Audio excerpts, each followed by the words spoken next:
Another very useful tool I install on basically every Mac computer that I use is homebrew. So I just Google it, homebrew, and then copy this installation command. Now when we have brew, we can start installing more utilities useful for data science from the command line. So again, go to the terminal, and then just paste this in, right click and paste.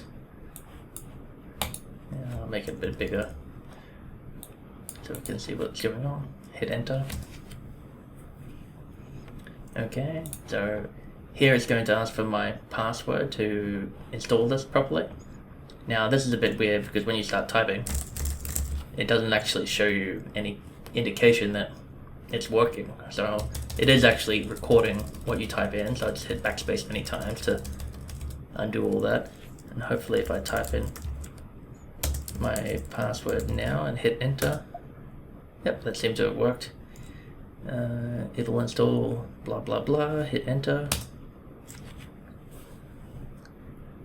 and I guess this would take a few minutes. We'll find out. Okay, even less than that. Now this part is a bit important here. So we want to be able to run the command brew from the terminal later on, but if we try that now, then even though we have homebrew installed, the terminal doesn't know how to find it. It doesn't know where it was installed. So that's what this thing about the path is here. We have to run these commands here so that our path is updated with the location of homebrew.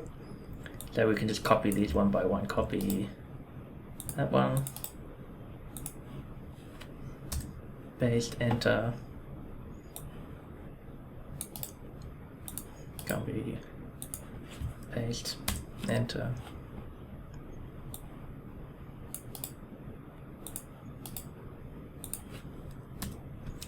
Okay, now if we type brew again and hit enter, we can see that it's found the homebrew software.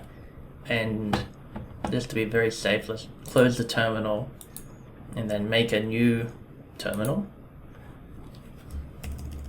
And if we type brew again, we can still find the software. So it has remembered where brew is, it's totally installed. And we can do things like all the different formulas that are available on here. So this is actually a very useful software, wget. If we search for it, we can see it's not installed on the Mac by default, but brew space install space and then the name of the thing you're looking for, and then hit enter. And then it'll start downloading and installing everything you need for that software, and later it'll keep it up to date as well. If you call brew with install or some other commands, it looks through all the installed tabs, I think they're called, all the installed software, and checks if they're up to date and updates them for you. Sometimes if they're a bit out of date, it's quite useful. Okay, now wget is working, so that thing downloads websites for you. So wget, and then you put a website, and then it downloads that like a file. Quite useful sometimes.